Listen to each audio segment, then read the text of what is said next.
Ako, malinaw na si Go Huaping ay si Mayor Alice Go. At magbe-verify pa kami ng mga ibang information para ma-establish yan. But initially, I'm very, very confident na iisang tao si Go Huaping at si Alice Go. Ito ang latest update sa kaso ng mayor ng Bamban Tarlac na si Alice Go nang di umano'y nasasangkot sa iligal na aktibidad sa ating bansa. Kahit anong tago, lalabas at lalabas ang katotohanan. Ito ang mariing pahayag ni Senator Win Gatchalian patungkol sa kanyang pagbubunyag ng umano'y totoong katauhan ni Bamban Tarlac Mayor Alice Go. Isang dokumento ang inilabas ni Senator Sherwin Gatchalian na magpapatunay daw sa totoong pagkakakilanlan kay Mayor Alice Go. Sa Special Investors Resident Visa sa application ng pamilya ni Go na nakuha ng senador mula sa Board of Investments at sa Bureau of Immigration, makikita ang passport at isang ID picture na kahawig ni Mayor Alice Go. Posibleng Go Huaping ang totoong pangalan ng alkalde base sa dokumento. Ang nakalagay na birthday sa passport ay 1990 pero nakasaad sa inilabas na birth certificate ni Mayor Alice Go noon ay 1986. Ayon pa kay Senator Win Gatchalian, pumasok sa Pilipinas noong January 12, 2003 ang nooy 13 years old pa lang na si Go Huaping pero sa China siya ipinanganak. Alice Go might be Go Huaping, who entered the Philippines on January 12, 2003 when she was 13 years old. Her real birth date is on 1990, ani Senator Win Gatchalian. Base rin sa naturang visa application, ang nakarehistrong ina ni Go Huaping ay si Lin Wenyi na isang Chinese. Si Lin Wenyi ang itinuturong ina ni Mayor Alice Go pero nauna nang itinanggi ito ng alkalde. This is according to documents provided by the Board of Investments from the Go family's application for Special Investors Resident Visa or SIRV and the Bureau of Immigrations. Go Huaping's registered mother under the SIRV is Lin Wenyi, ani Senator Sherwin Gatchalian. Mariing itinanggi naman ng kampo ng alkalde na hindi si Mayor Alice Go ang mga nasa dokumentong inilabas ni Senator Win Gatchalian. Nagpadala ng sulat ang sinuspinding si Mayor Alice Go sa pamamagitan ng kanyang mga abogado kay Executive Secretary Lucas Bersamin na siya rin ang chairman ng Presidential Anti-Crime Commission o PAOC. Nakatagda ng sampahan ng non-bailable cases ng PAOC si Mayor Go kabilang ang human trafficking. Iginiit naman ng kampo ni Mayor Alice Go na hindi siya sangkot sa human trafficking, money laundering at iba pang krimen na may kinalaman sa pugo. Hindi rin daw makatarungang isagdal ang isang alkalde sa ganitong mga aktibidad nang walang sapat na ebidensya. Hindi naman siya yun eh. Ang daming Huaping. Ilan ba yung Huaping? Ilan yun? Ilan ba yun? Ang daming Huaping. Tsaka hindi siya yun. Base sa sulat, hinihiling ni Mayor Go na bigyan siya ng isang masusi at isang patas na investigasyon. Nakakasira na raw sa kanyang reputasyon ang mga walang basihang paratang. Nakakaapekto na rin daw ito sa paglilingkod niya bilang alkalde.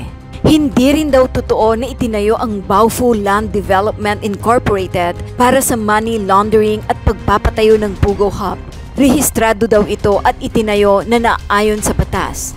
Pero hindi na daw siya konektado sa Baofu bago pa man siya mahalal noong 2022. Giit pa ni Mayor Go na wala siyang kinalaman sa kidnapping, illegal detention at human trafficking. Dinideny po ng kampo ni Mayor Alice Go na siya si Huaping. Si Huaping. Ito ang sabi ni Rick Lima, tumbok ng Winvestigador. Winvestigador. Paano po yan? Ano po reaction niyo doon sa kanilang denial? Anthony, Jerry, ako kumbinsido na si Go Huaping ay si Alice Go. Tatlong bagay. Unang-una, tingnan natin lang yung litrato ng bata, yung malaking bata. Hawig na hawig ni Alice Go. At kahit sinong tanungin kong mga kasamahan natin, talagang sinasabi na hawig siya. Pangalawa, kadugtong ng dokumento na yan, meron ding application yung kanyang pamilya. At si Lin Wenyi nag-apply rin ng Special Investors Resident Visa. At nakasulat dun sa application ni Lin Wenyi na mga anak niya, isa doon ay si Guo Huaping. Nakasulat doon, dependent daughter. Very clear. At yung registered address na isinulat ni Lin Wenyi ay Valenzuela City. Parehong address na isinulat niya sa kanyang incorporation papers. So ibig sabihin nagtugma itong special investors residence visa at yung mga impormasyon sa incorporation papers ng mga kumpanya nila. At pangatlo, kaya walang magbigay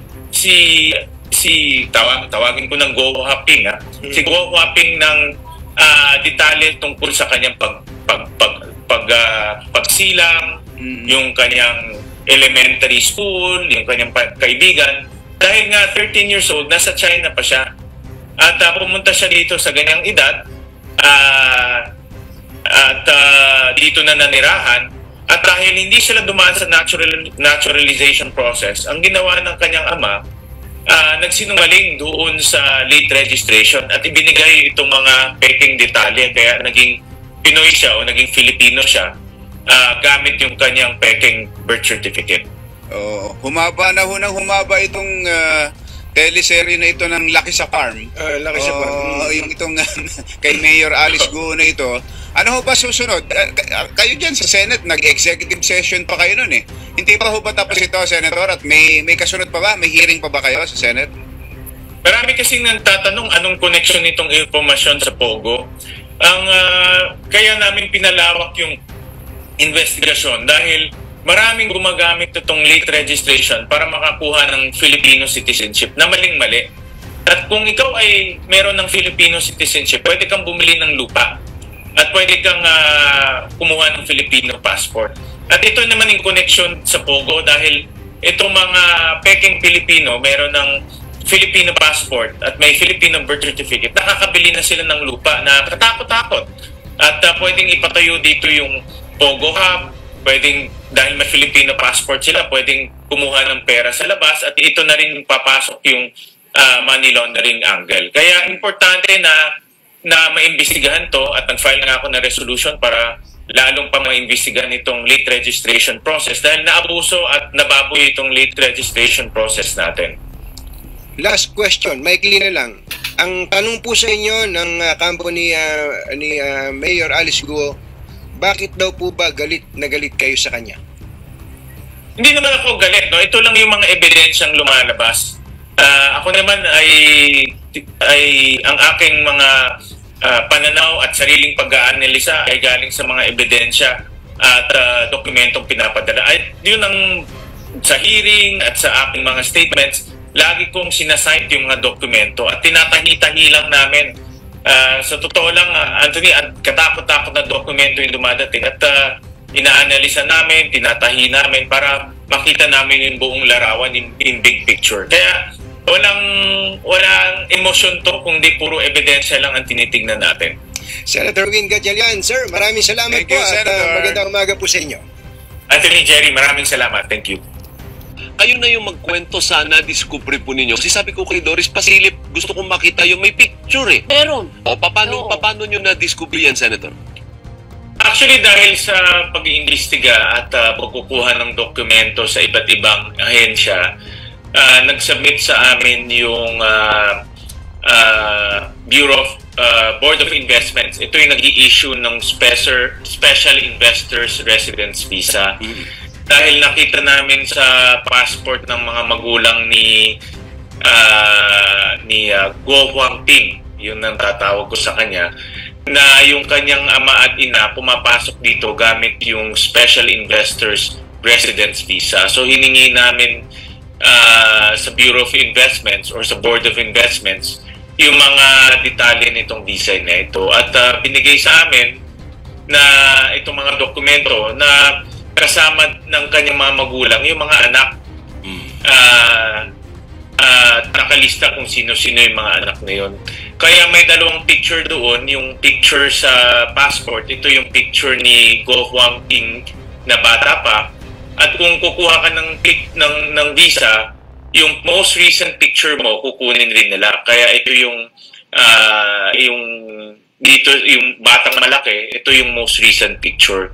At kung makikita natin, hawig na hawig nung batang malaki si Alice Guo. Itong si Guo Huaping, hawig na hawig. Kaya nung binabasa ko ulit yung dokumento kagabi at tinitignan ko yung dokumento, ako kumbinsido ako na si Guo Huaping ay si Alice Guo. Iisa lang yan. At kung doon sa dokumento rin ng Board of Investments, nakasulat doon na ang nanay ni Guo Huaping ay si Wen Yilin. Ito yung babae na kasama sa maraming dokumento ni Alice Guo sa kanilang mga korporasyon. Opo, so ano pong implikasyon ngayon? Kasi nung sa haba-haba ng Senate investigation, umiyak pa po siya. Sabi niya lumaki siya sa farm, nagpapaanak siya ng baboy. Simpleng tao lang siya. Anong implikasyon ngayon yan sa inyong revelation ngayon na hindi pala, nasa China pala talaga siya pinanganak? Kung titignan mo yung buong larawan, buong picture, Alvin and Doris, pwede mong pagtagpi-tagpiin lahat eh.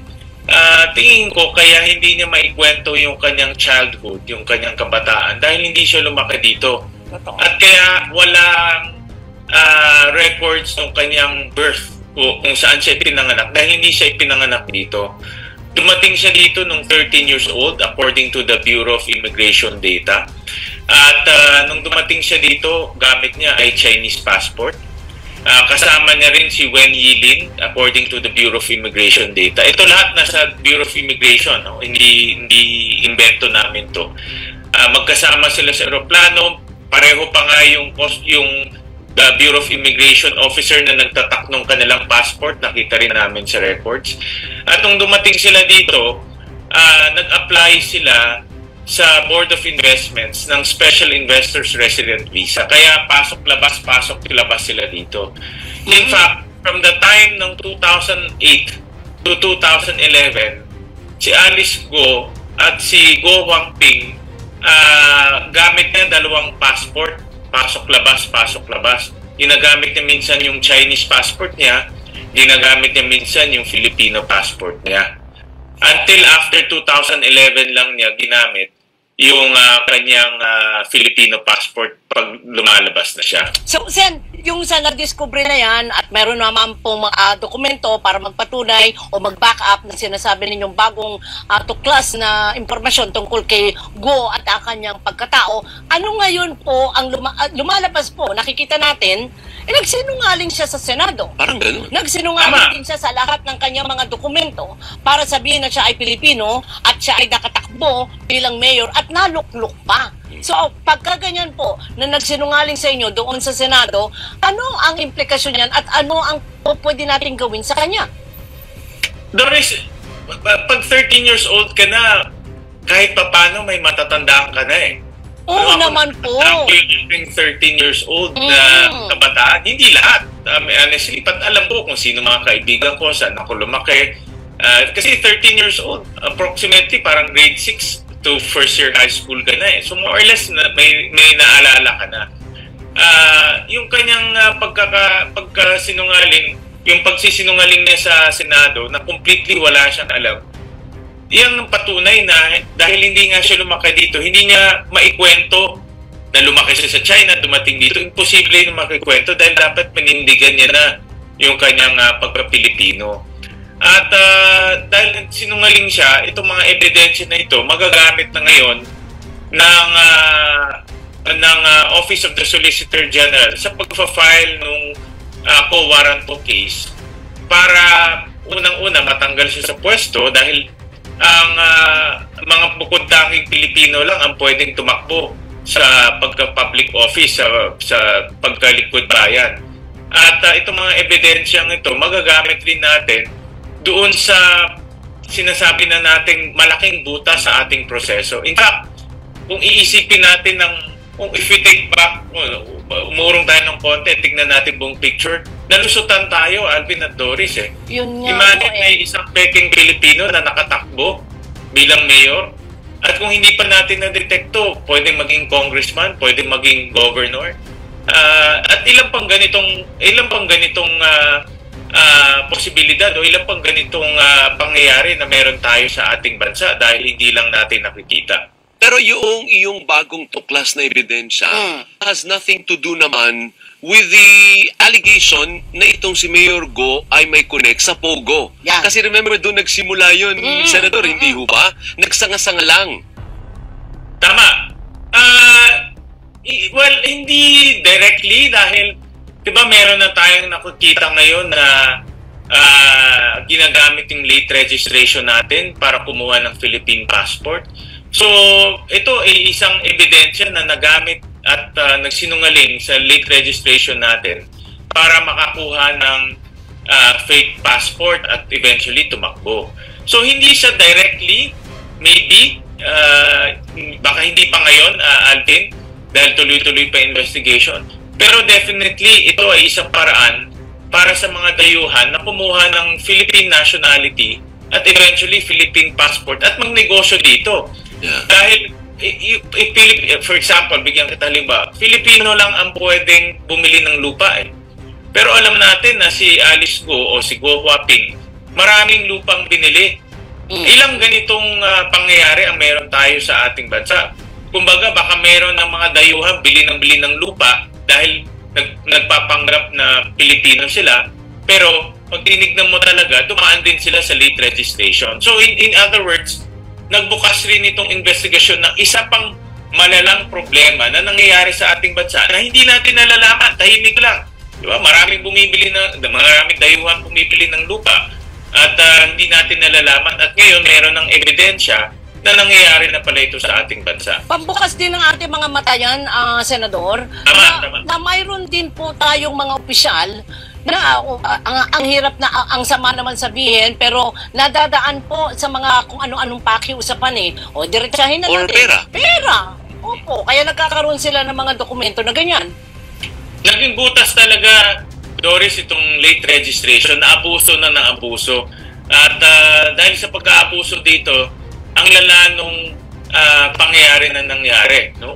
Yun na nga, nakabili ng lupa, nakatakbo ng office, nagtayo ng negosyo dahil may mga negosyo na limitado lang para sa mga Pilipino. At nagbukas talaga ng mata natin na lumalala itong problema at lumalalim rin. Dahil kung ikaw tumakbo ng public office, nagkakaroon ka na ng impluensya, hindi lang sa lugar mo, kundi impluensya sa political system natin. Lalo pa yung ito, kagaya si Mayor, may mga links doon sa mga naging mga kriminal. Di po ba? Yun ang link natin doon sa Pogo dahil ang ini-establish natin dito, isa pang anggulo na tinitingnan, sino ang nagpondo ng kanyang pagtakbo sa politika? Sino ang kanyang naging kaalyado sa mga politika? Dahil nagkadikit-dikit na siya eh. Nagkadikit-dikit na, no? Dahil hindi naman biglang tumakbo lang siya nang walang gastos at nanalo. Alam naman natin na magastos rin ang pagtakbo. Kaya ako naniniwala ako na itong naging butas sa late registration natin ay malaking problema yan sa hinaharap para sa ating bansa dahil ginagamit ito ng mga sindikato at mga kriminal na maging Pilipino at pumasok sa sistema natin. So, dapat bang magkaroon ng hiwalay na investigasyon naman kaugnay dito sa pag-i-issue ng mga investor visa? Sa House kasi si Congressman Erwin Tulfo ay gusto din magkaroon ng investigasyon doon naman sa retirement investors visa na ini-issue sa House. What about sa Senate? Titignan rin natin lahat yan, Alvin. Titignan rin natin yung nag-file na resolution para imbestigahan yung late registration process natin. Ngayon na lumabas na itong mga special visas, yung retirement visa or investors visa, nagagamit rin para pasok-labas sa ating bansa. Itong mga visa nito kasi parang libreng gate pass yan. Pasok-labas ka sa ating bansa eh. Madaling tumakas, madaling pumasok. At kung ikaw gagawa ka ng masama, madali lang umalis ka agad sa ating bansa.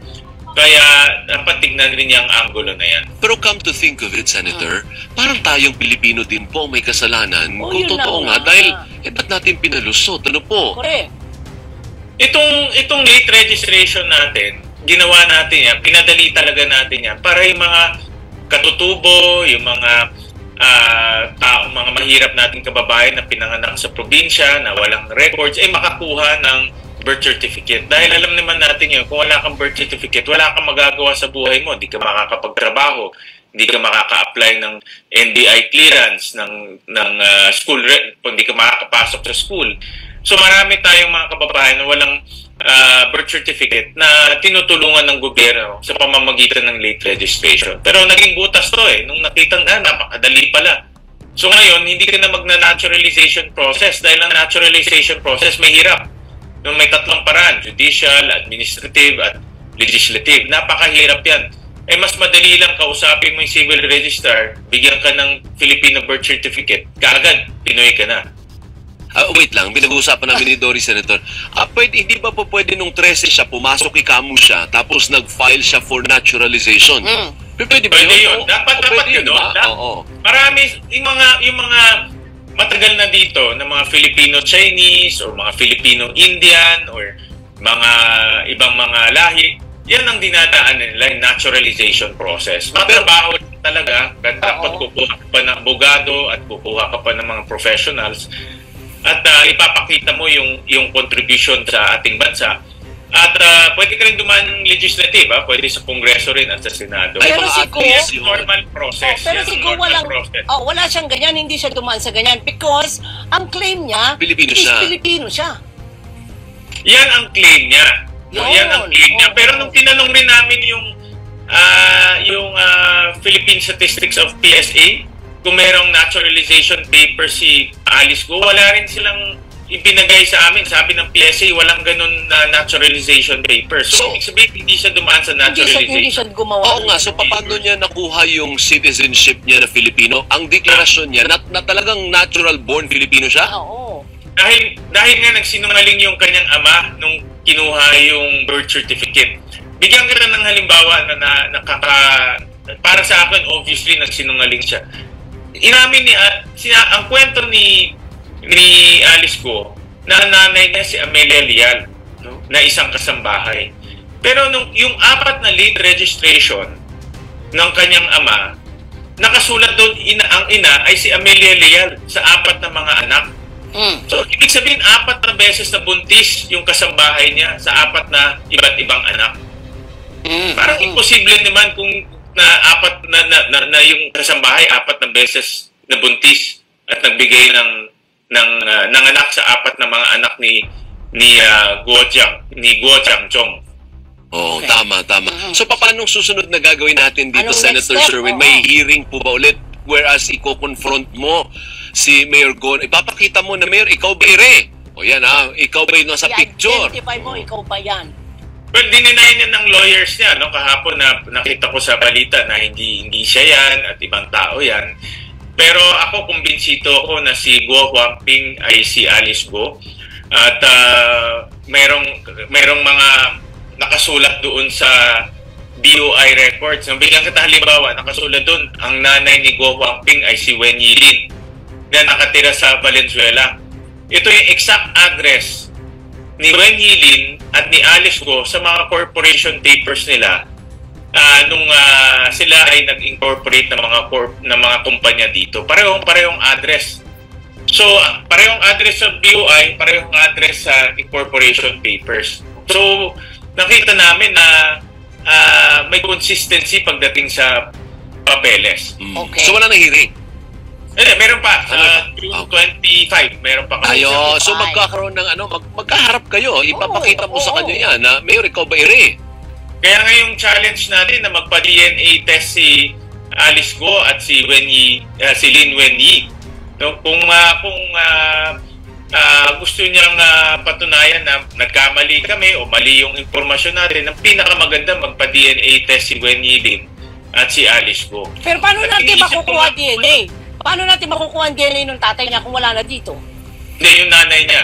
Nanay niya, wala na dito. Yung nanay niya. Ay, nandito ba? Kaya voluntary yun. Challenge yun sa kanila, voluntary na magpa-DNA test sila.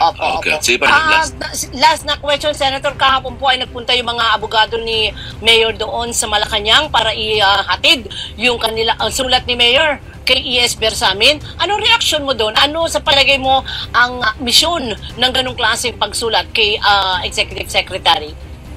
Well, kasi ang PAOK under the Executive Secretary under the Office of the President ang PAOK. At nabasa ko sa mga news reports, ang PAOK ang magfa-file ng case.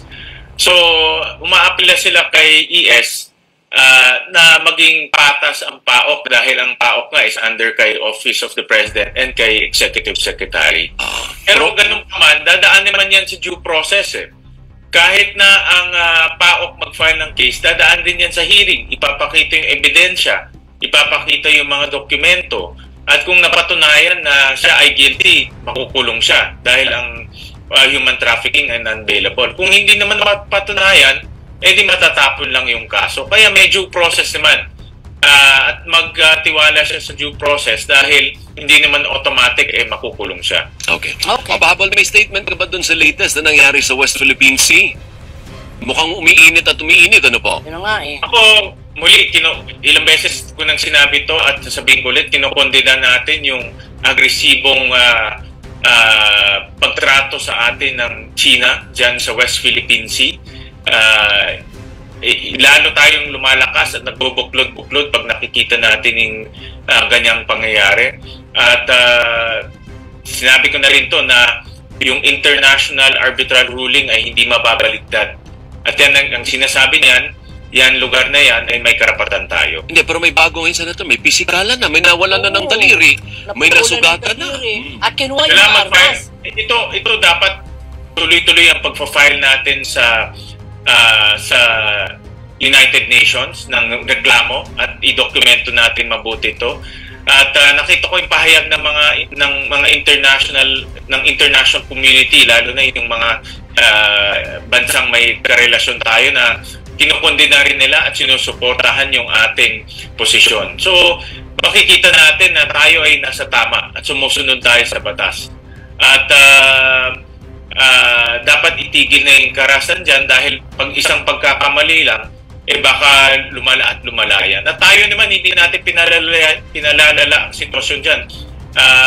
Tayo ngayong maliit na bansa, pero tayo yung, kumbaga, dahil maliit tayong bansa, wala naman tayong intensyon na palalain yung sitwasyon dyan. Kaya hindi pwedeng ituro sa atin na tayo ang nagpapalala dahil tayo ngayon maliit na bansa, bakit naman natin palalain yung sitwasyon sa area yan? So sir, tungkol dun sa na document na na-present nyo na posibleng ito yung tunay na identity ni suspended Banban Mayor Alice Guo. Sir, ano yung way para ma-validate na talagang siya yon?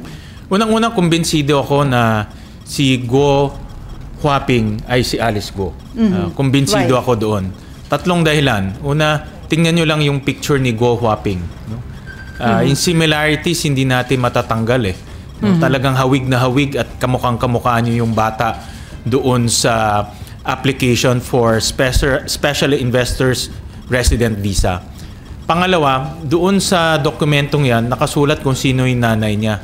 Si Wen Yilin. Hindi sinasabi niyo before. Oo, na sinasabi natin sa mga naririnig namin information, si Wen Yilin ang nanay, biological mother ni Alice Guo. Doon sa application nila for Special Investors Resident Visa, nakasulat doon si Wen Yilin ang kanyang mother. At yung address ni Wen Yilin doon ay the same address na nasa Valenzuela. No, nakasulat doon 58 T. Santiago Street, Valenzuela. Yun ang exactly the same address na nakalagay sa incorporation papers ng mga Guo families. No? T. Santiago Street, Valenzuela City. So, yung papel sa Special Investors Resident Visa at yung mga incorporation papers nila, tugma yung address. So, ibig sabihin, consistent si Wen Yilin nakatira doon sa Valenzuela address. At pangatlo, kung titignan natin yung kabuuan na storya, dahil dumating dito si Guo Huaping ng 13 years old, talagang wala silang maipapakitang birth records at walang maipapakitang school records. Kaya nagsinungaling sila doon sa birth certificate dahil wala nga maipakitang records eh. So, ang naging daan nila para mabigyan siya ng Filipino citizen o Filipino citizenship ay yung peking birth certificate na nagsinungaling yung kanyang tatay at sinabi niya na na Filipino siya, Filipino si Amelia Leal, therefore Filipino si Alice Go. No? So, in other words, pag titignan mo ang kabuuan storya, parang ngayon lumilinaw na kung bakit pineke yung kanyang birth certificate. So sir, can we say wala nang lusot si Mayor Go dito? Ako, malinaw na si Go Huaping ay si Mayor Alice Go. At magbe-verify pa kami ng mga ibang information para ma-establish yan. But initially, I'm very, very confident na iisang tao si Go Huaping at si Alice Go. So once na may establish, sir, lalabas ba na maraming tayong batas na nilabag itong si Mayor Go at ang kanyang pamilya? Well, unang-una yung birth certificate system natin, linabag nila. Sinabi ko nga, binaboy nila yung late registration para mabigyan siya ng Filipino citizenship. Dahil kung Filipino citizen ka, pwede ka magtayo ng negosyo, pwede ka bumili ng lupa, pwede kang tumakbo for public office. At kung titignan natin kabuuan, na nakakatakot rin yung nangyari dahil with this late registration, nakatakbo. Talagang nanalo. No? Sabi ko nga, naisahan tayo dito dahil nanalo itong kandidato na dala-dala niyo yung fake birth certificate niya. No? At ang nakakatakot dito, baka may iba pang ganitong case sa Pilipinas. Hindi lang natin alam ngayon dahil hindi high profile. But sabi nga ng Philippine Statistics Authority, meron silang 300 na cases of late registration na irregular, of which 60 plus ay nakakuha ng passport. No? So, makikita natin na talagang malaking reforma ang dapat natin gawin sa pag-i-issue ng birth certificate at ng late registration.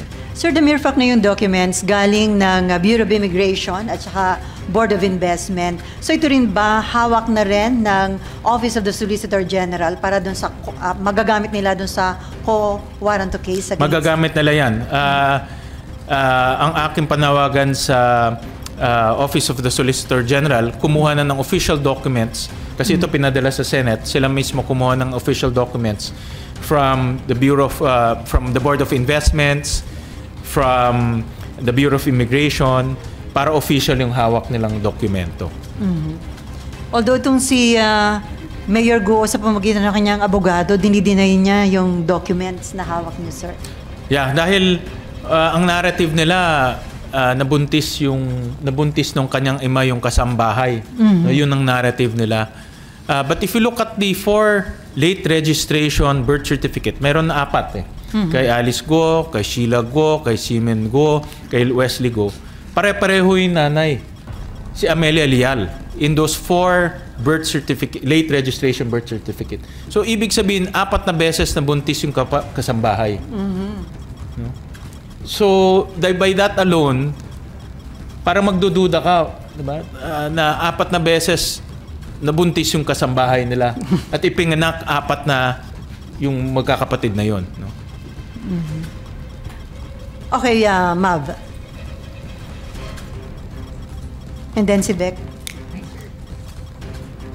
Sir, ano lang po yung nakikita ninyo na posibleng motibo why they went through all these lengths para makakuha po ng Filipino citizenship? Yung naturalization process natin medyo mabusisi, no?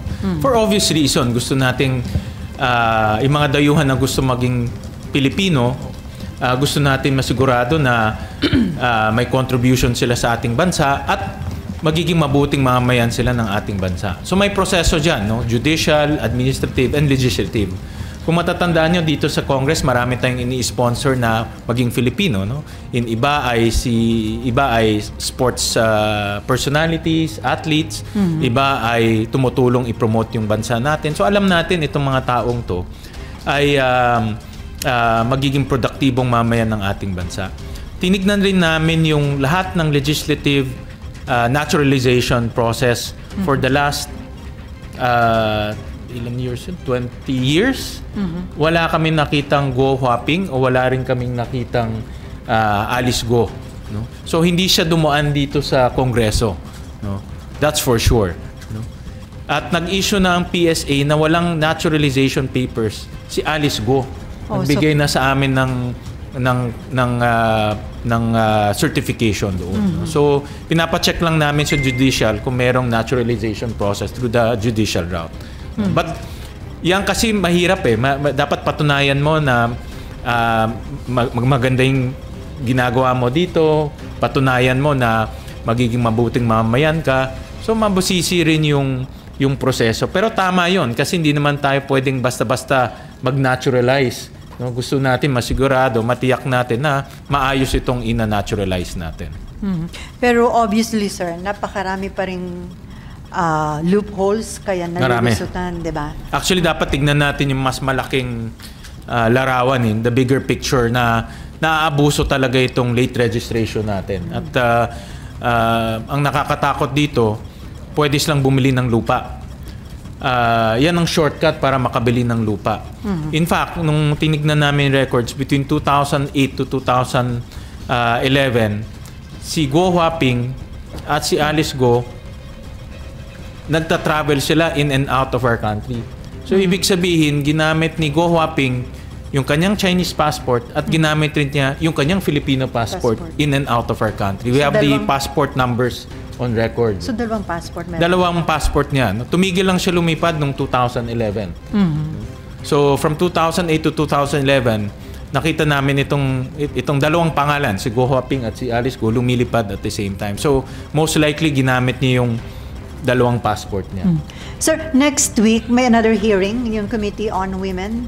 So, invited dito ulit si Mayor Alice Go at kukonfrontahin niyo ba about this document? Yes, definitely. No, i-confront namin siya at gusto namin marinig yung kanyang sagot.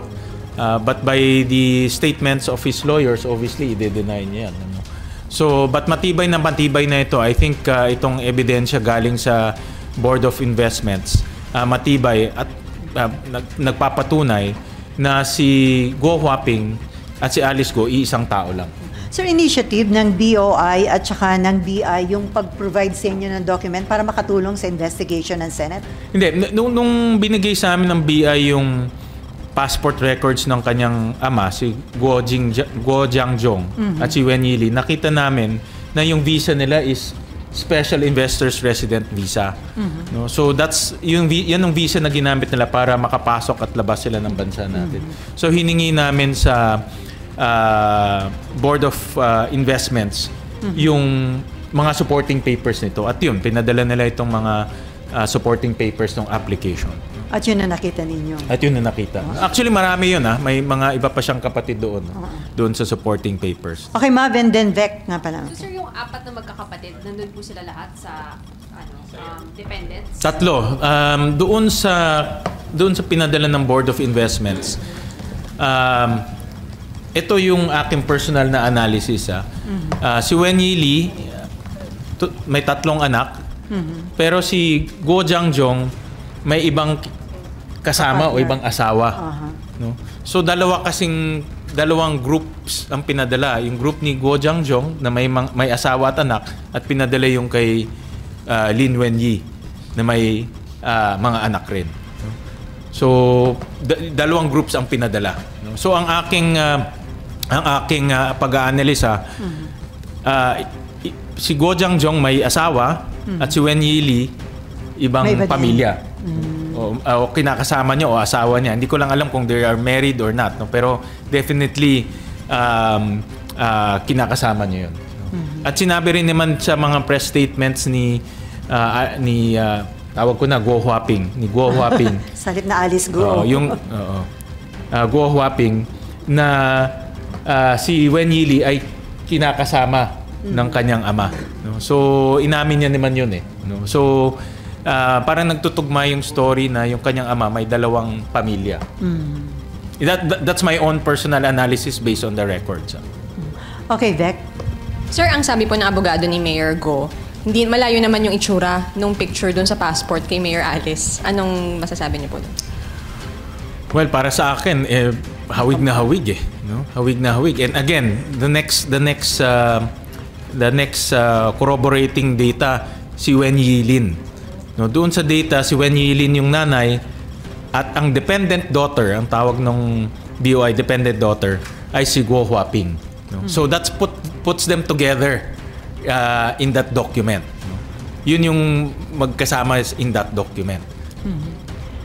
And then you said, sir, na may malaking reforma na dapat gawin sa pag-issue ng documents. Ano po specifically yung dapat mabago or gawin? Yan ang dapat nating pag-aralan mabuti. No? Iniisip ko nga na dahil dapat talagang may accountability yung dalawang dapat may accountability. Una yung taong nagpanganak, no? The midwife, the hospital, even yung maghihilot, dapat siya mismo tumistigo personally na siya yung taong nagpanganak doon sa bata, no? Dahil hindi pwedeng blanco 'yun eh. Yun yung direct evidence na siya yung tao na doon at nakita niya yung bata. Pangalawa, pagdating sa pag hospital nangyari yan, dapat may accountability rin yung hospital na siya na mag-provide sa Register of Deeds na talagang pinanganak dito sa amin itong batang to, no? So nawala yung link na yun eh. Kaya if you look at the late registration, yung hilot walang may pangalan pero hindi natin alam kung nasaan.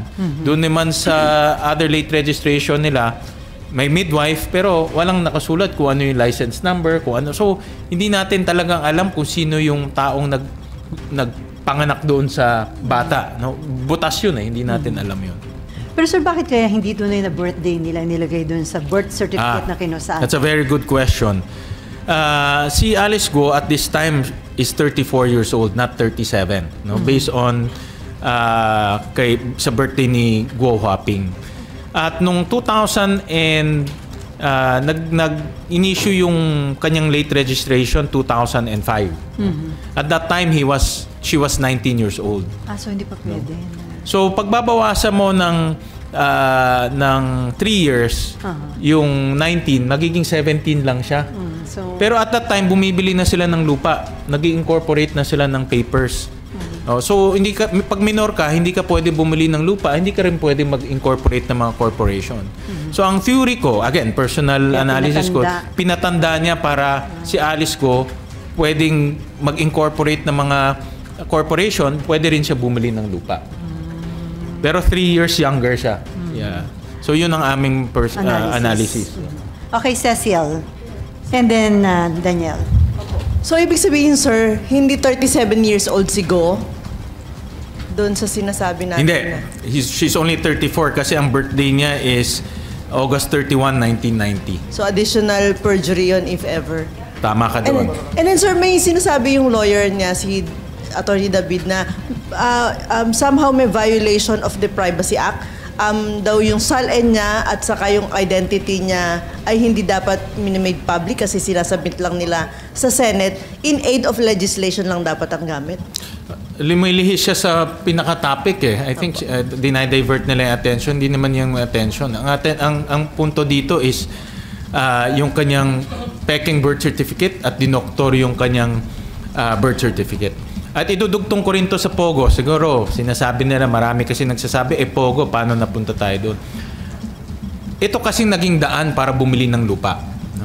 So, kung ikaw ay Pinoy at nagamit mo yung late registration para maging Pinoy, pwede ka bumili ng lupa. Pag pwede kang bumili ng lupa, pwede ka na magtayo ng Pogo Hub, pwede ka na magtayo ng Pogo facilities, at pwede na rin pumasok sa iyo yung pera. No? So, ibig sabihin, dahil Pinoy ka, pwedeng i-remit sa yung pera, ikaw na magpapatayo, ikaw na bibili ng lupa. So, importante itong anggulo na ito kasi nga, ang nakikita kong parang direction is si Alice Go, ginawang Filipino para makabili ng lupa, para makatanggap ng pera, para maipatayo yung Pogo. So, that's the connection that I'm looking at.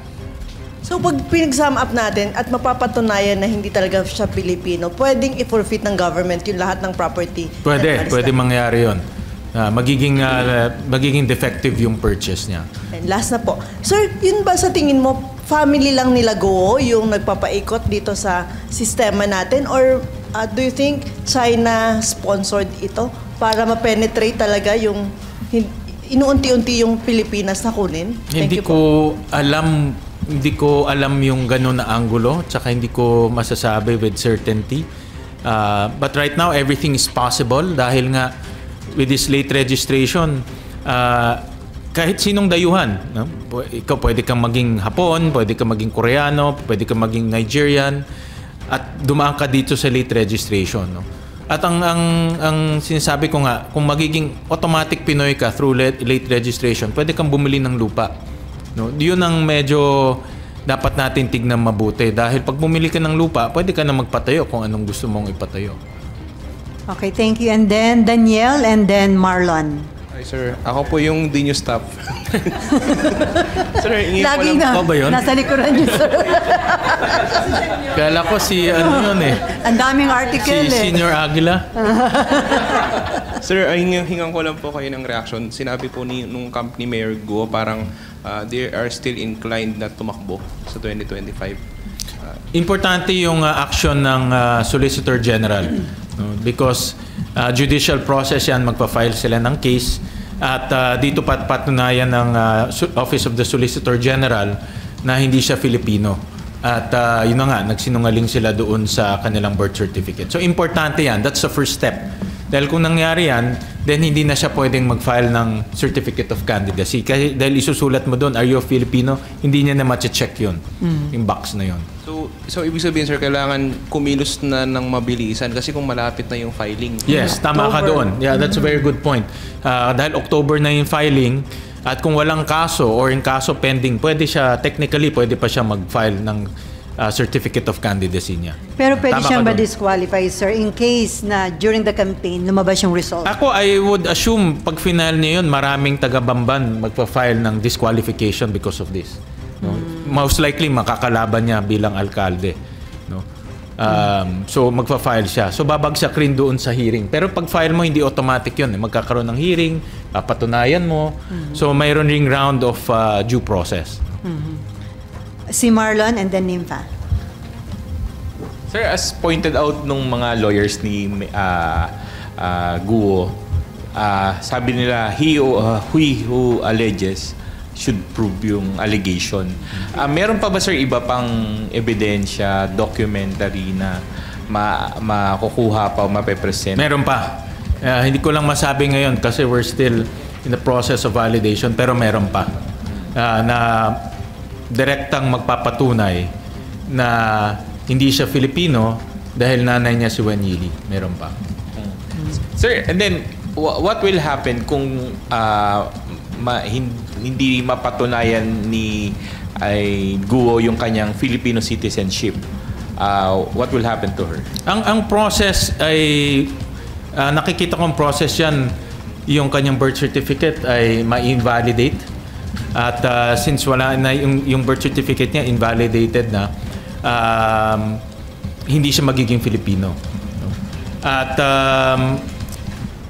ang next step dyan, i-determine kung anong nationality siya. Pero siya na magde-determine nun dahil hindi na natin, Pilipinas to, hindi na natin trabaho kung ano i-determine yung nationality niya.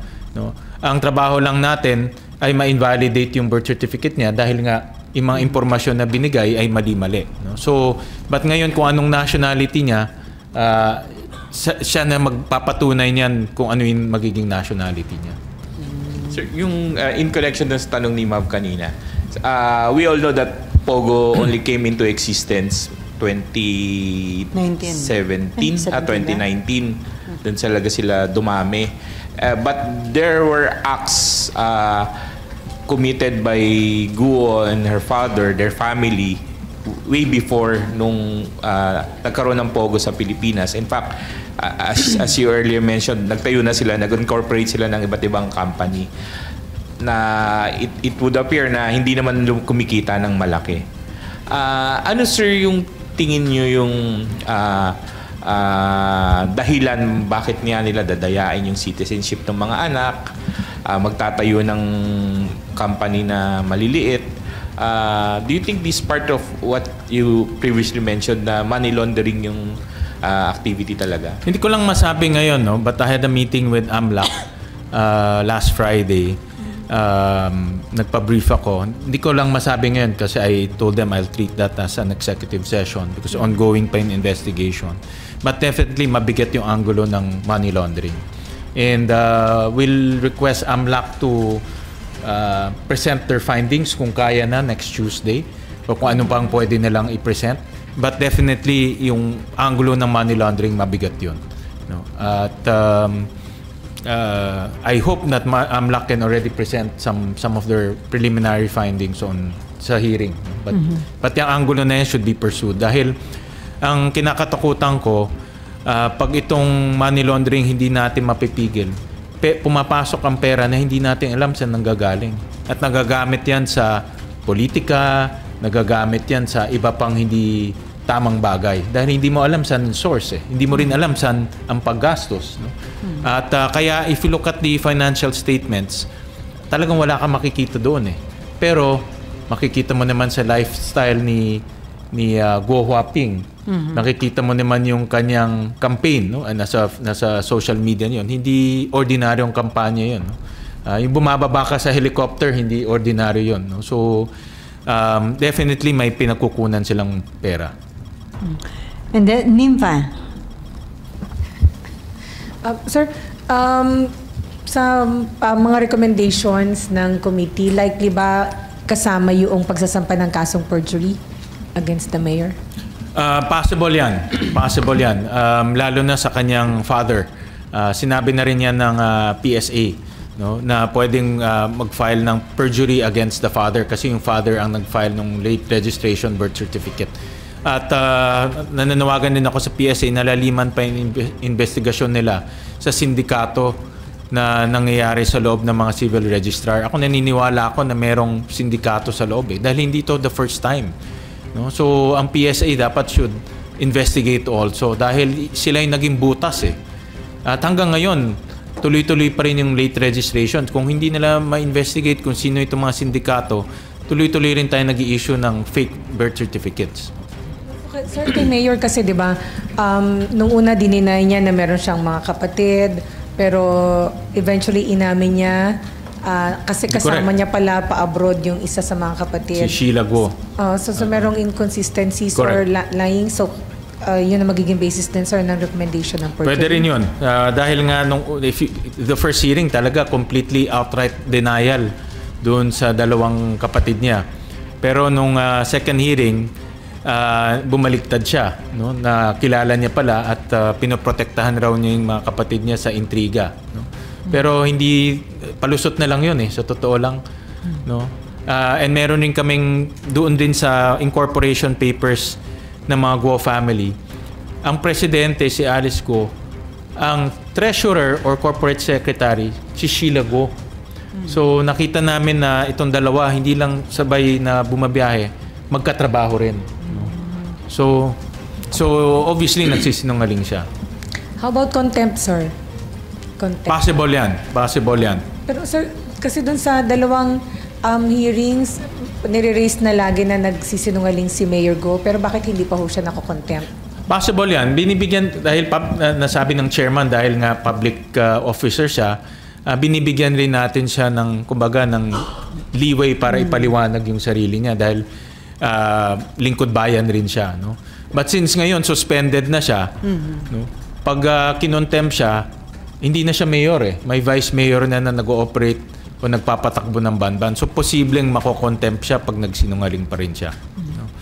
Dati kasi pag nagsinungaling siya, na-contempt siya, incumbent mayor siya.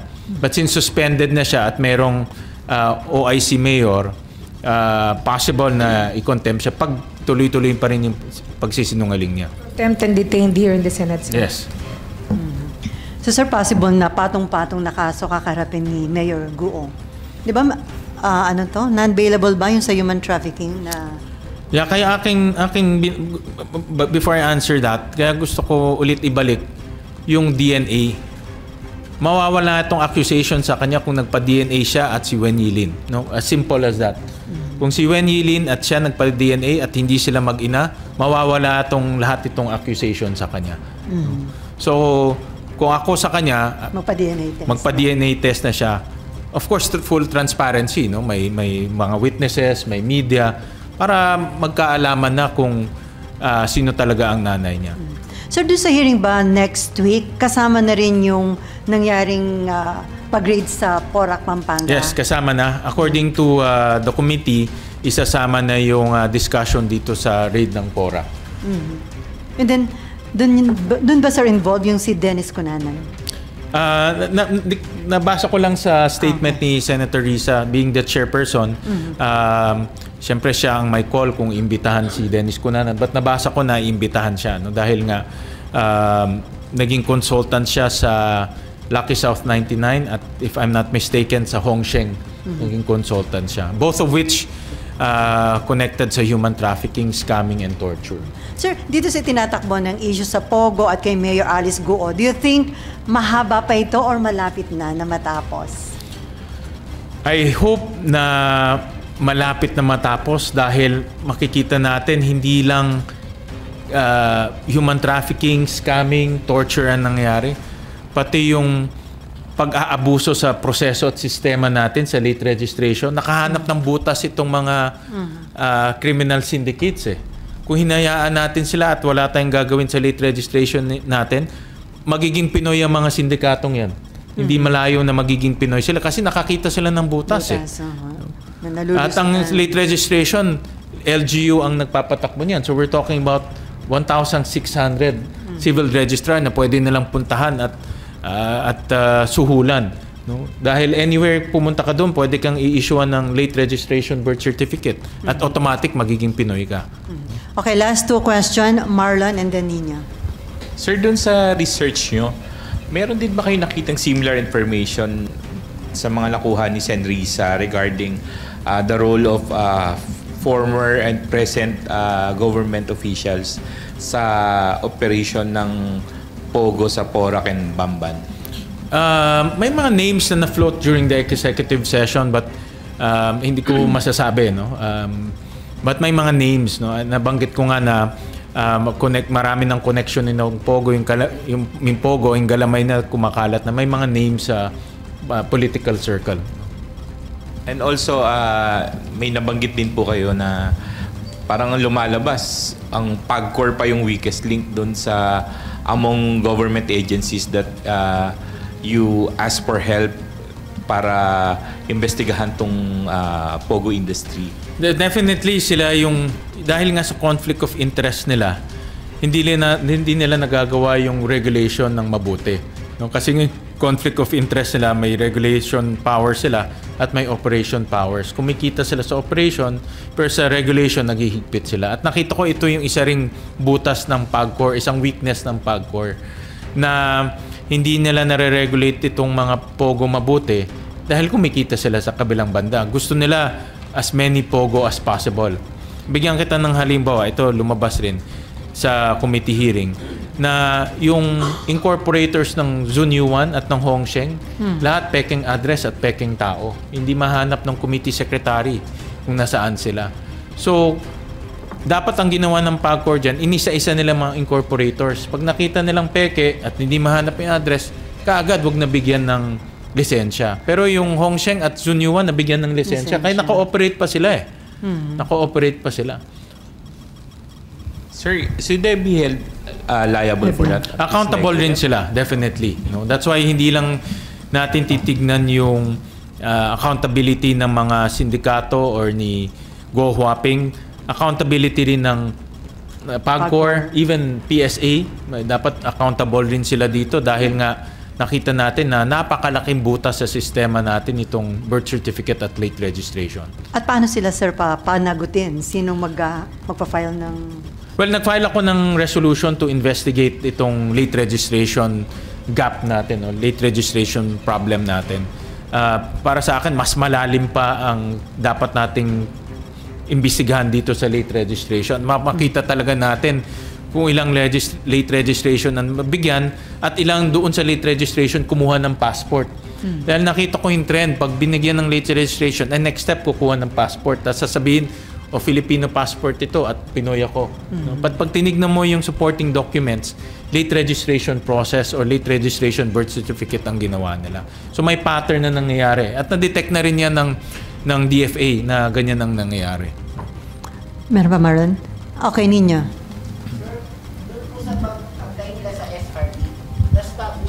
Ano lang ipinasok na pera nung tatay kasi may declaration doon, di ba, ng pera na dapat lang ipasok dito? Magandang tanong yan. Wala pa akong dokumento dyan. Pinapasubmit rin namin yung dokumento tungkol sa investment. Tas kung ano-ano mga investment yung tinuntahan ng pera. Doon kay Wen Yilin, ang investment niya ay sa Valenzuela, doon nakasulat doon, at yung company niya, embroidery company. No? So yun yung nakasulat sa Special Investors Resident Visa. But yung as to the amount, wala pa kaming hawak na dokumento doon. Tapos ngayon sir, yung iba pa nilang business, enough ba yung pinasok nilang pera para mailipat at makapagtayo pa ng iba-ibang korporasyon? Doon sa papeles na nakita namin, hindi kumikita yung kumpanya nila eh. No, kung kukita lang, mga 100,000, 200,000, yun ang nakita namin. At binavalidate namin yan sa BIR. No? Ipapakita nilang namin yan during the hearing. Dahil ang ultimate, dapat kung kumikita ka, nagbabayad ka sa BIR ng iyong income tax. No? So, yun ang aming binabangga. Ang hawak lang namin yung SEC papers kung saan dinideclare mo rin doon yung kita ng kumpanya mo. Pag kumita ka, ifa-file mo naman ng tax return mo para magbayad ka ng buwis. So, ibig sabihin, sir, hindi kayang ipaliwanag ng pera nilang ipinasok at yung kanilang buhay na sistema ngayon sa Pilipinas? Iba kasi yung dinideklara mo sa SEC at sa BIR, iba rin yung pumapasok na pera. Magkahiwalay ito. Pwede kang nalulugi sa declaration mo, pero yung perang pumapasok sa'yo malaki. AMLAC naman na nakakakita nun. No? At based sa information na binigay nila, malaking posibilidad na may money laundering. Ngayon, as to how much at yung detalye, hayaan ko na sila mag-explain. Sir, yung mga bangko ba hindi po pwedeng panagutin dahil under the AMLAC law? Kailangan silang mag-declare, di ba? Kung meron ng sumobra yung pagdi-deposit sa isang... Tama ka dyan, no? Dalawa kasi yung dinideclare ng bangko, yung suspicious transaction at yung covered transaction. Tama ka dyan. May angulo rin na pagkukulang ng bangko sa pagbibigay ng on-time information. Dapat tignan din yan. Dahil importante, halimbawa, diba, lahat naman tayo dumadaan sa Know Your, una-una yung KYC, Know Your Client. No? Alamin mo kung anong pangalan niya, saan siya nakatira, sino nanay, sino tatay. So lahat yun, kukunin ng bangko. Pangalawa, pag ang transaction mo more than 500,000, tatanungin ka na, saan galing yan? Nagbenta ka ba ng lupa? Kumita ka ba sa kumpanya mo? Dividendo ba yan? I-declare mo lahat yan. Pag hindi mo din na-declare yan, nagiging suspicious transaction yan. Ibibigay lahat yan sa AMLAC. No? So lahat ng information, yung ang tawag ko cash flow, in and out, AMLAC ang nakakakita niyan. So hiwalay yung declaration sa SEC at BIR, hiwalay yung sa AMLAC. Okay. Last na lang yung kay former Secretary Roque na doon sa isang raid, di ba may nakuhang dokumento na nagdi-declare nung pati yung EA niya ginagastosan ng ating pamahalaan?